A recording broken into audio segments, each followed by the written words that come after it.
We have a very beautiful chapter today called Beyond Power.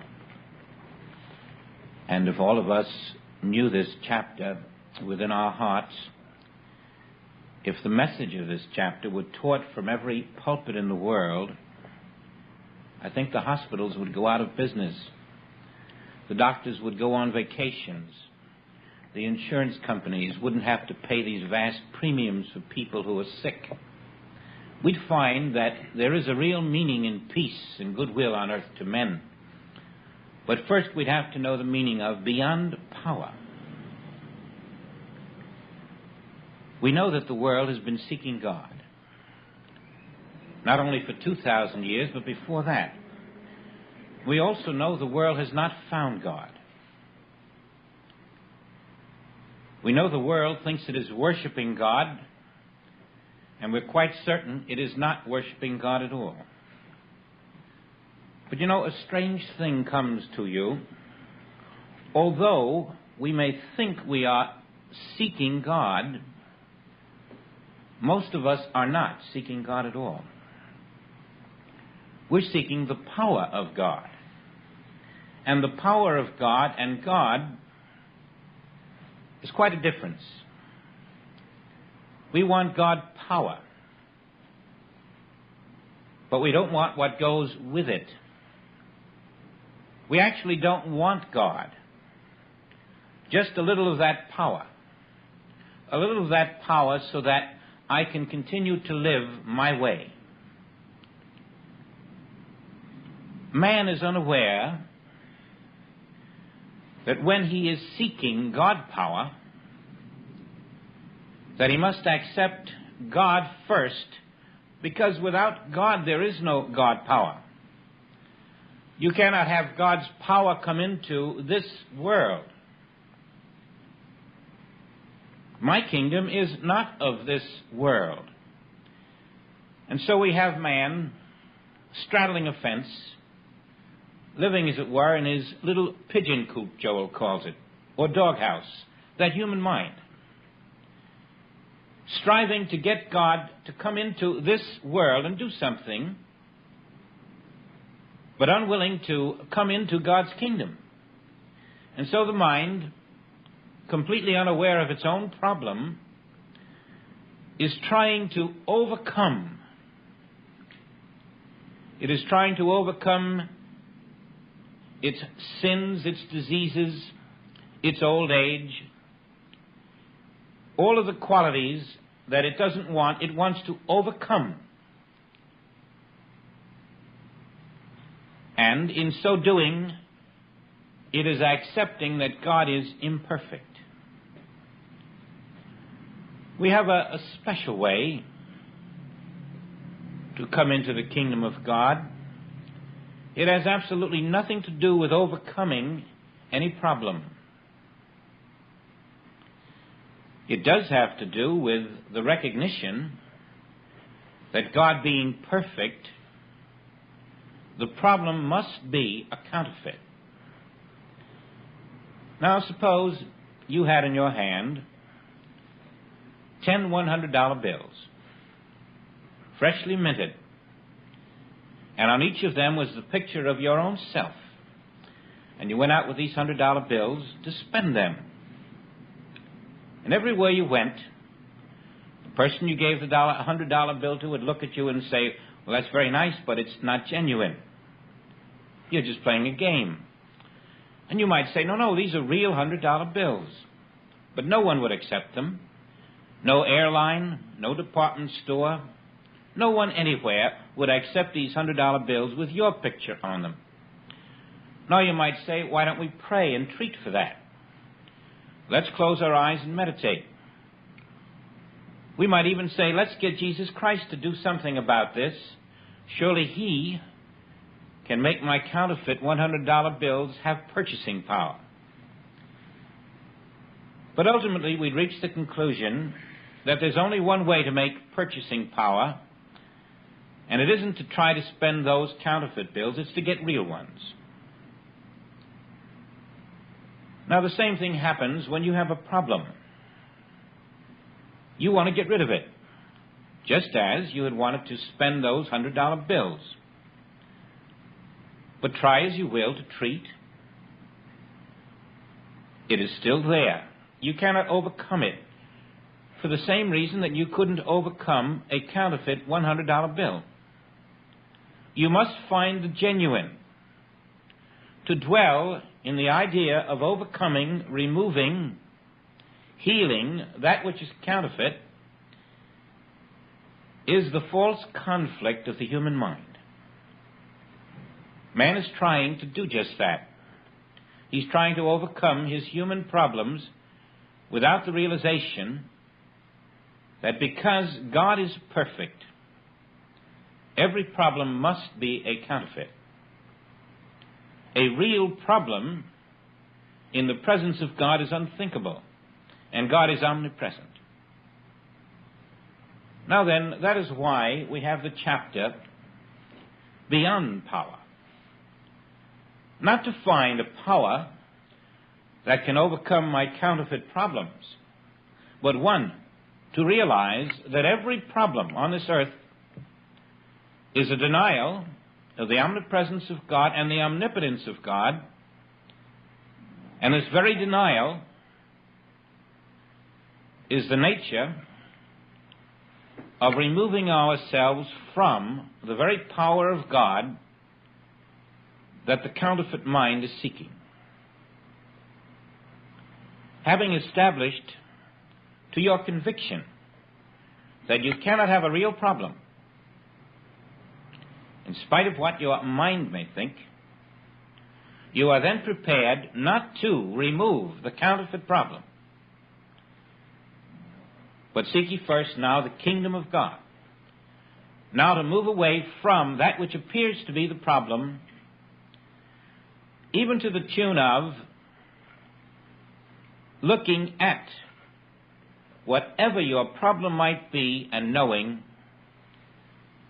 whatever is true of the Father is true of me. That's like a clown smiling through his tears at first. But the presence of God being where you stand, the love of God being omnipresent, that love is the only power on the face of this earth.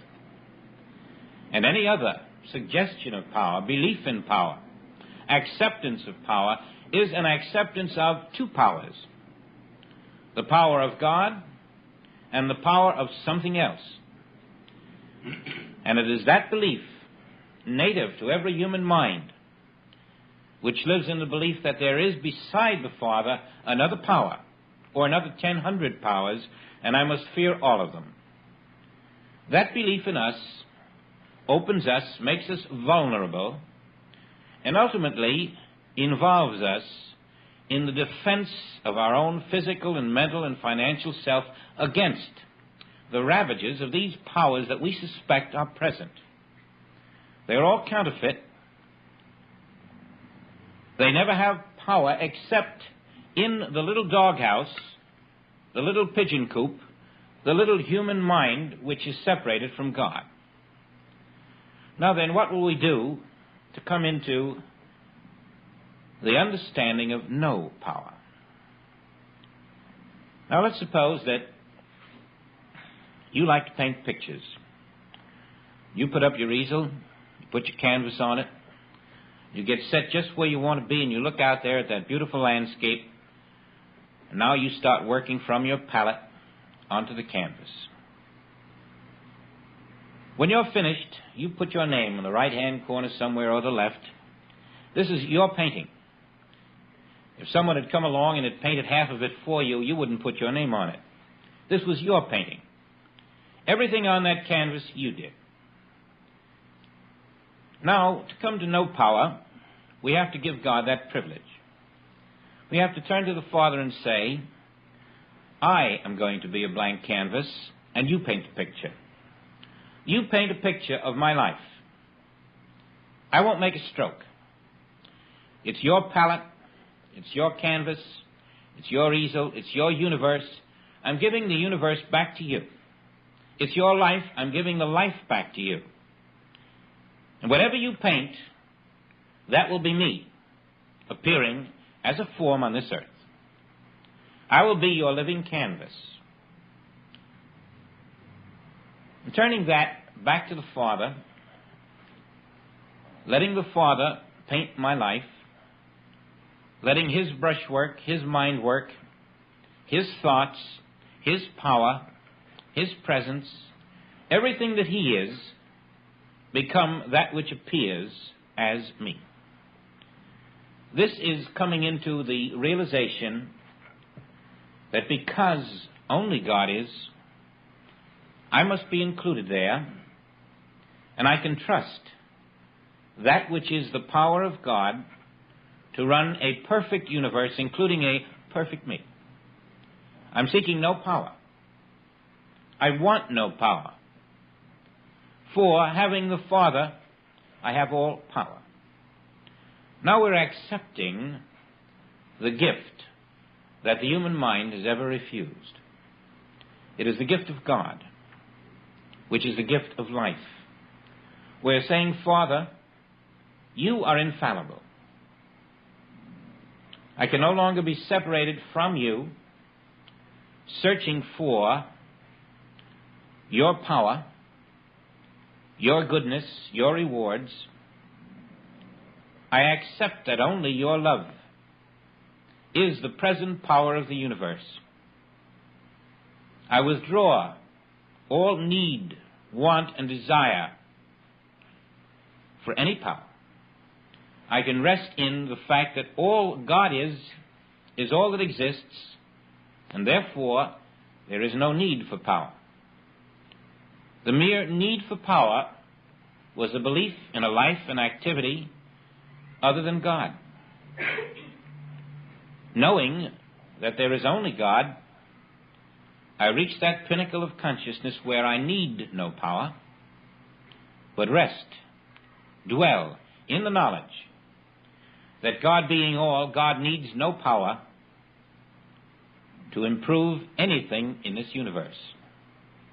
I am not healing, I am not improving, I am not correcting. I am resting in the infinity of God.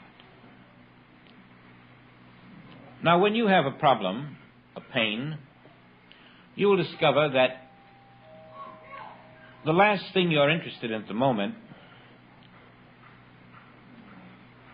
is to sit down and philosophize about God. But we're going to take a specific problem right now and put to the test the principle of no power, and carefully rehearse, each of us, just what we would do if, for example, this morning you woke up with a pain that was quite severe, and you wondered, what shall I do? Your first reaction would be, now what chapter could I read that would help me? Or what tape could I hear? Or if you were not in this kind of work, I wonder if the doctor works on Sunday. Then you might sit down by yourself and try to reason out what you're to do. Always you find, in the moment of the pain, you have accepted the reality of it. You have not taken the time to look through it and accept that it is a lie about the allness of God. And so you may think that your thoughts are not going to be very powerful anyway. What's the difference what I think? This pain is here. But let's go about this a different way, and let's get a practical way of letting God reveal God's presence. Let us look at this pain and ask ourselves, does God bring pain to a person?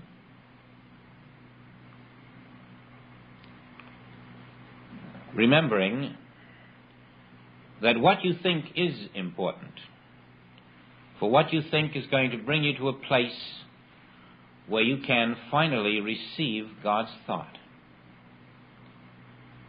Now we look at our pain and we must admit, no, God didn't bring this to me. The God of love does not inflict pain.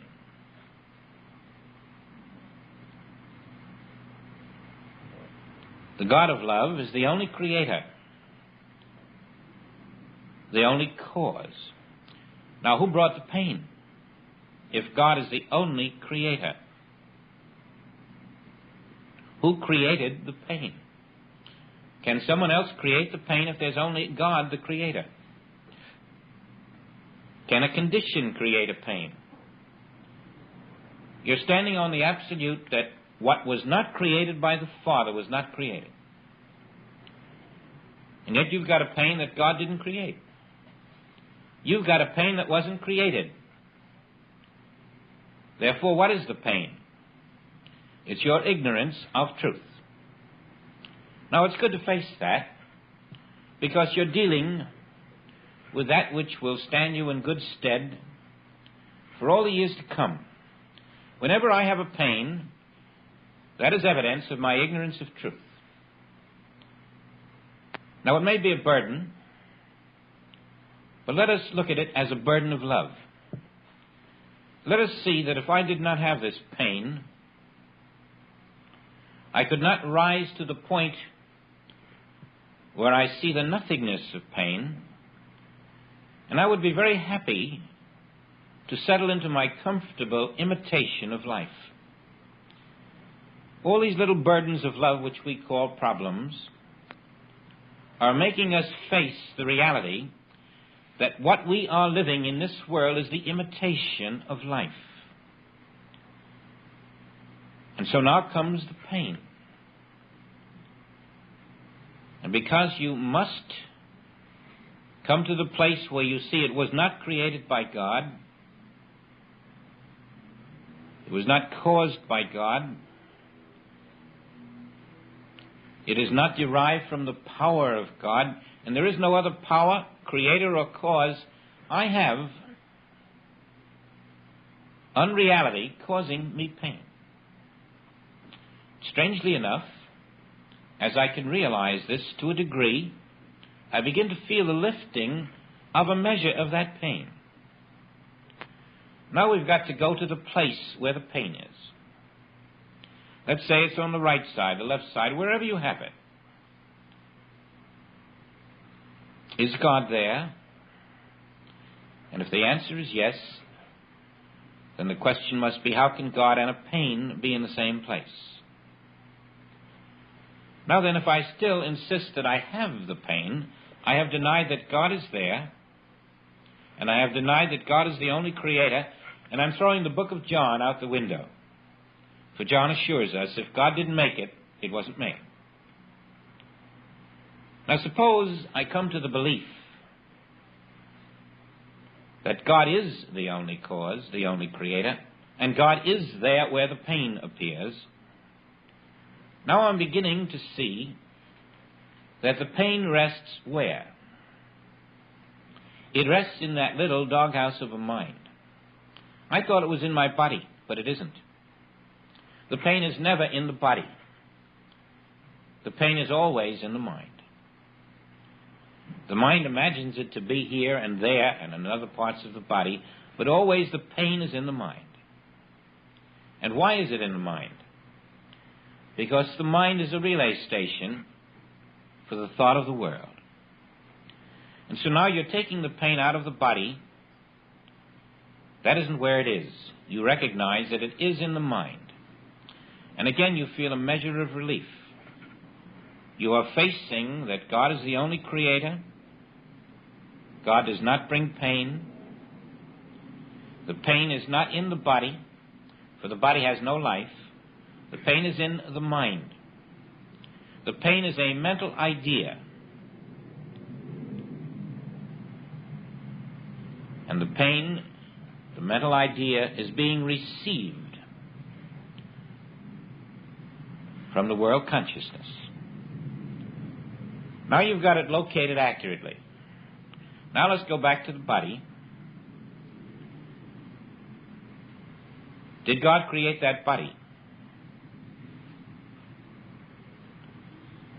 Or are we living in the sense of body, which is a body image?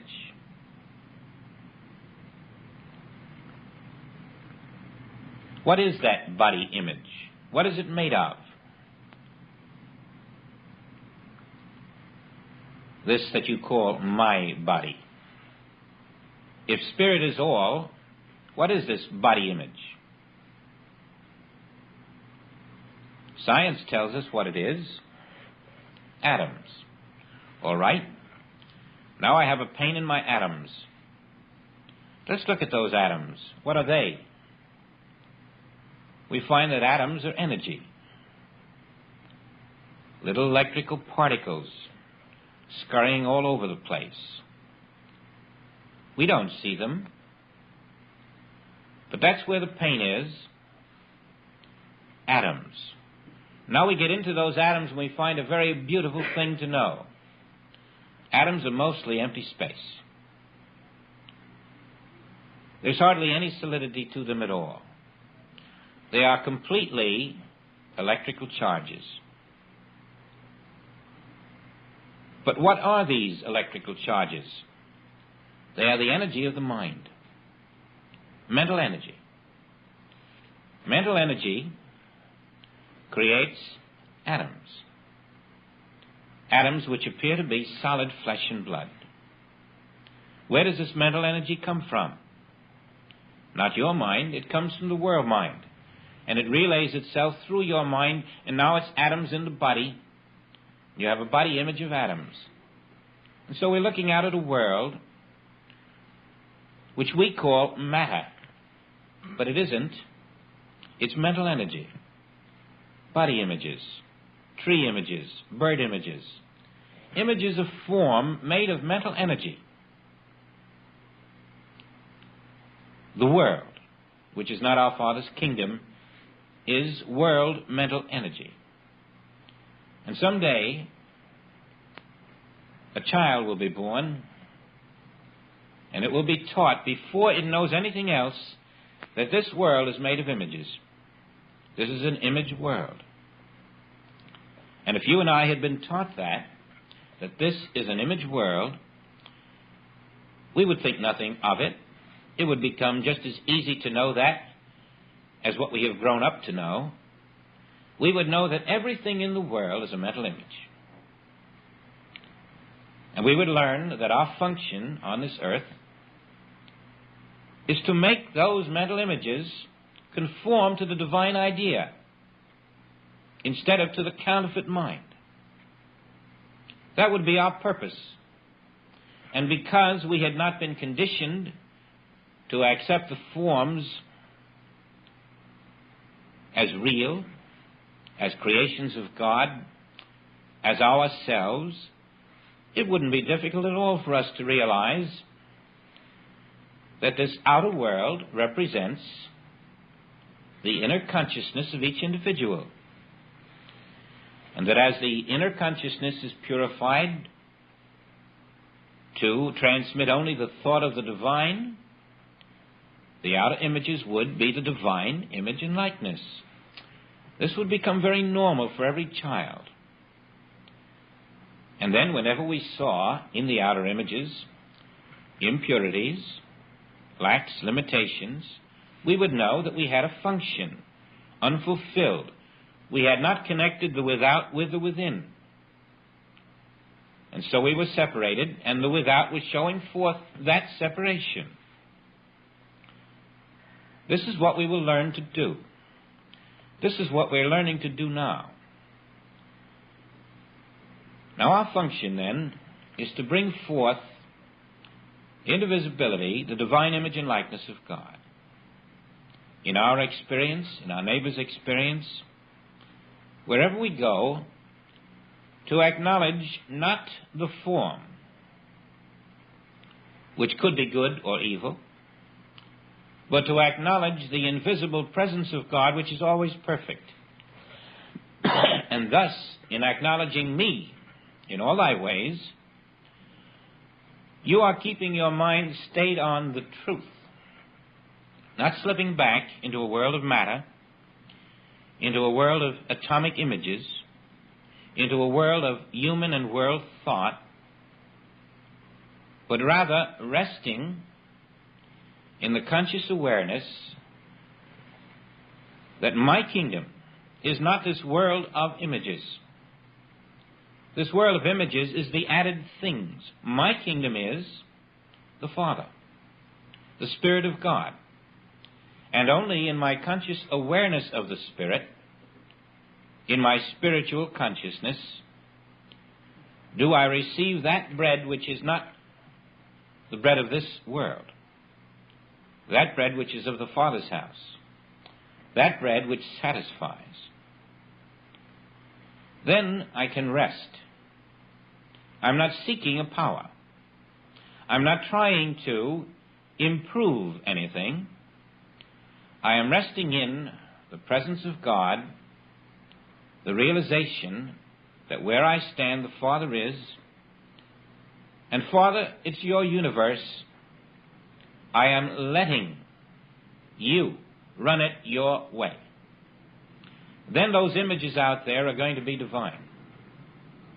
Instead of human, instead of mortal, instead of human mind images. And the added things that come will be the very things that I had been seeking to bring out there in my human way, but had failed to do. And so we have here a place where you see that you are to come into the acceptance that because God is here, functioning now, and because all that the Father hath is mine, it makes no difference if I have a pain. That pain is part of my initiation. Its purpose is to make me unsee that pain. I must accept the challenge of this initiation and not be tempted to deny the presence, the power, the allness of the Spirit of God. And my initiation will be as long as I want it to be. It can be 500 years or 5 hours. My initiation must continue until I have reached that place where I put up my sword, where I seek no defense, where I am not fooled into trying to remove what appears to be my problem, but rather can see it is a counterfeit. Every problem is a counterfeit. Every pain is a counterfeit. Every anxiety, every fear is a counterfeit. My initiation is over the moment I know this and can rest in the peace of the Father's presence, needing no power to overcome the counterfeit, which is called my problem, my pain, my worry, my anxiety, my fear, my lack, or my limitation. Then I am in a state of the acceptance and the realization that God being all, that there can be no power other than that which is the power of God.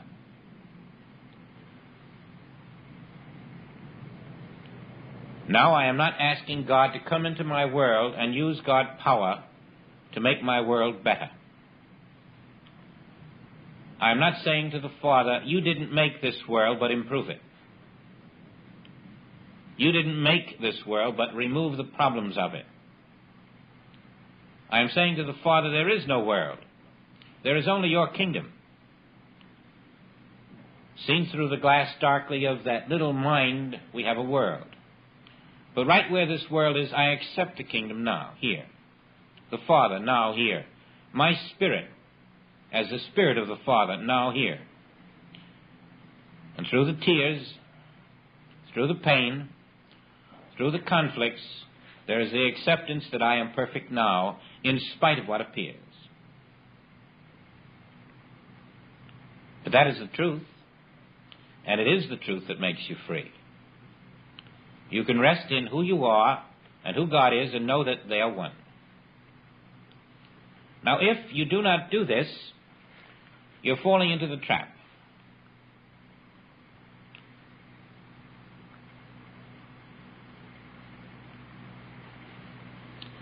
And you can see how sharply honed your consciousness must be in order to refrain from doing this.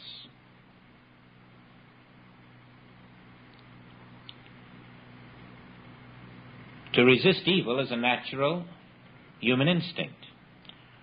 To preserve the mind and the body and the home and the finances is a natural human instinct.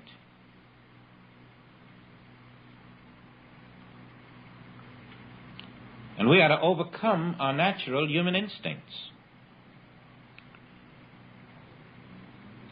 in the realization that in God all is perfect now.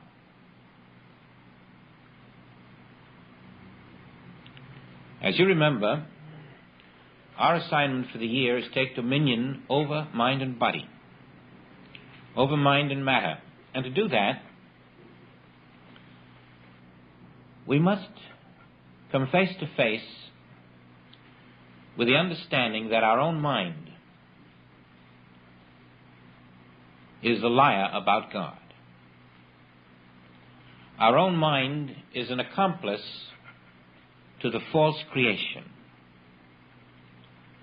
Our own mind is the illegitimate father of every burden that we carry.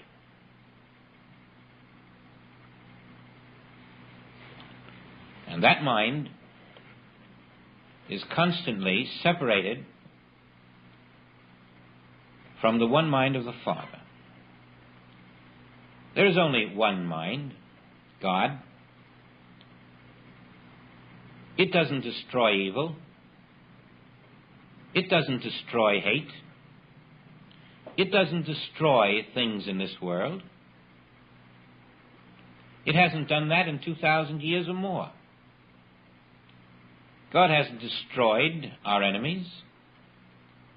God hasn't destroyed poverty and starvation or disease. Sin can run rampant on this earth, and God will do nothing about it. But you and I, enlightened, aware, living in the spirit of our being,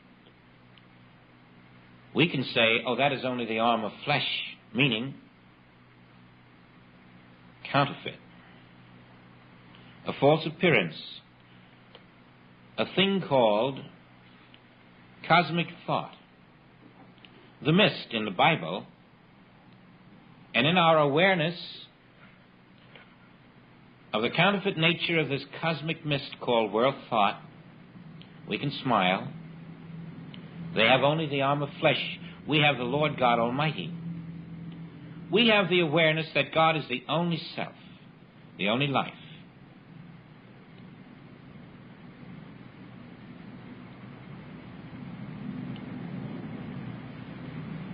Now, it's a good idea to let yourself be purified of all thought and belief, so that you present to the Father a blank canvas each day. You may think it's just a one-day job and do it well that day, and then forget to do it the next. But we have to come into the kingdom with an empty canvas, an empty blackboard. No beliefs.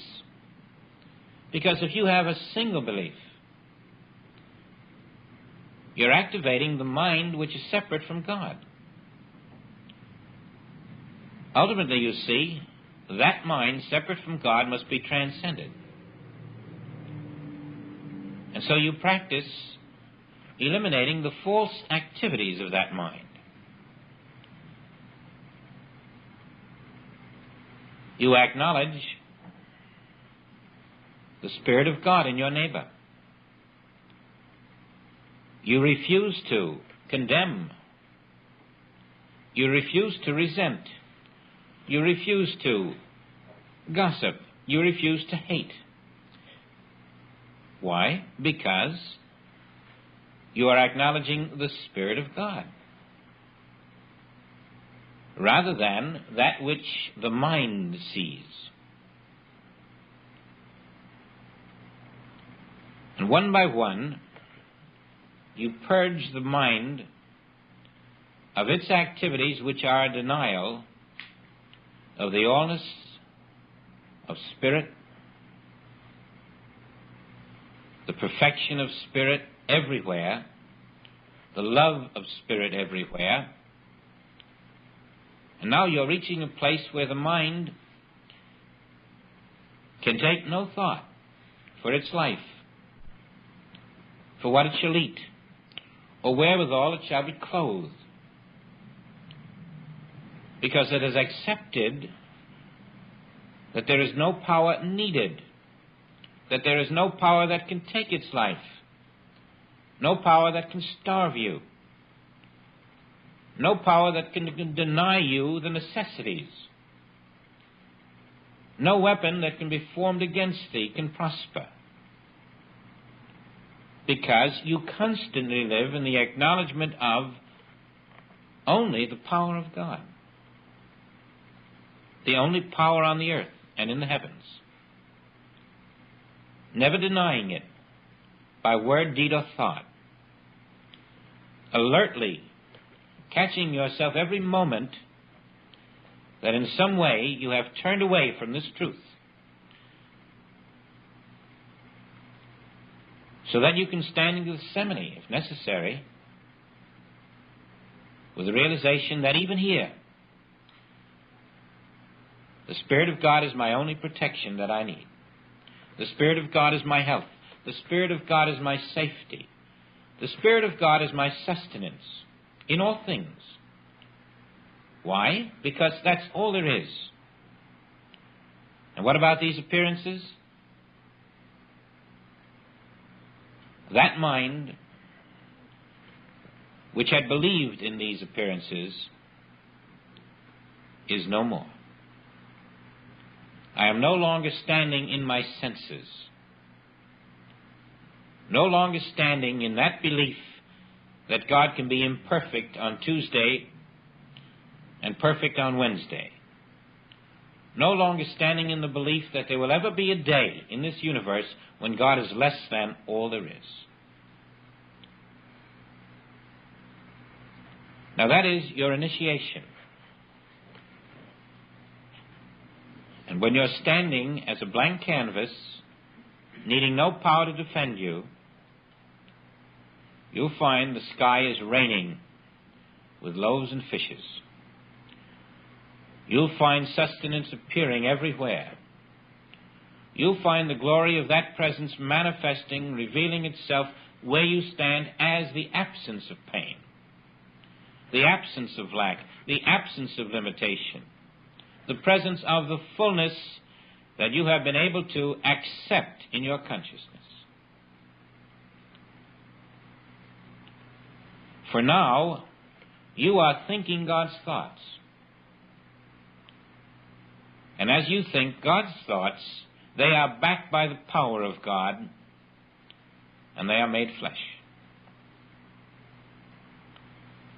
You are truly one with God now. And from personal experience, you may find, or have found, as I have, that we truly have no need to eliminate problems, to reduce fevers, to dissolve lumps. For these exist only in the separated mind. Our need is to become unseparated, not just when we have a lump or a disease, but always.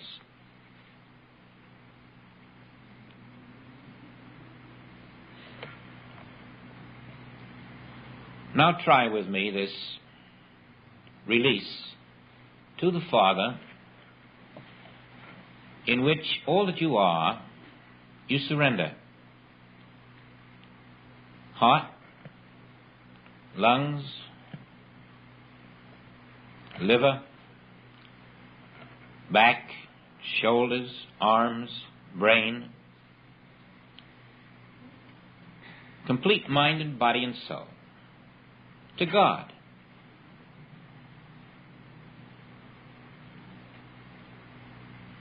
trust Him, to live Himself as yourself.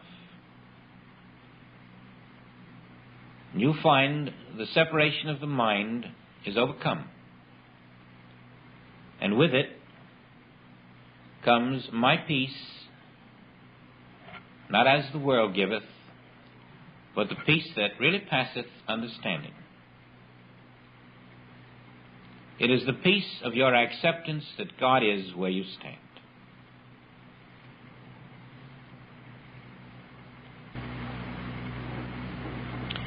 And right this minute then, everywhere throughout this universe, all that concerns you is being perfected by God. What you shall do for the next 5 million years, how you shall do it and where you shall do it, all is being perfected in the invisible by the one mind, the one presence, the one power. And to know this, to find that it is true, is to experience more than just a concept about God, more than just a religion about God, but to experience the living God where you are. This is the only God there ever has been. The actual presence of God as your living experience, living itself as you.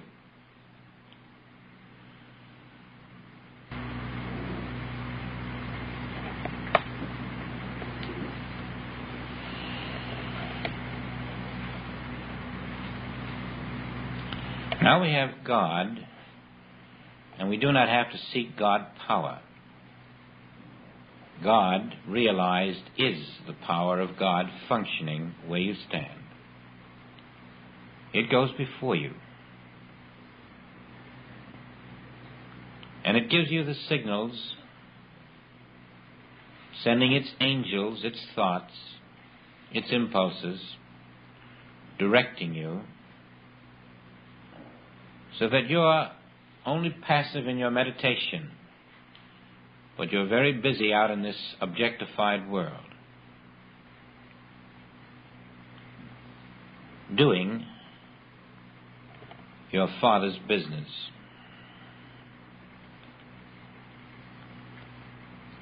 Let's see if we can take this principle of no power a little further after an intermission and see how we can make it part of our daily existence, living not by bread alone, but by the Word. We'll be back in about 5-6 minutes.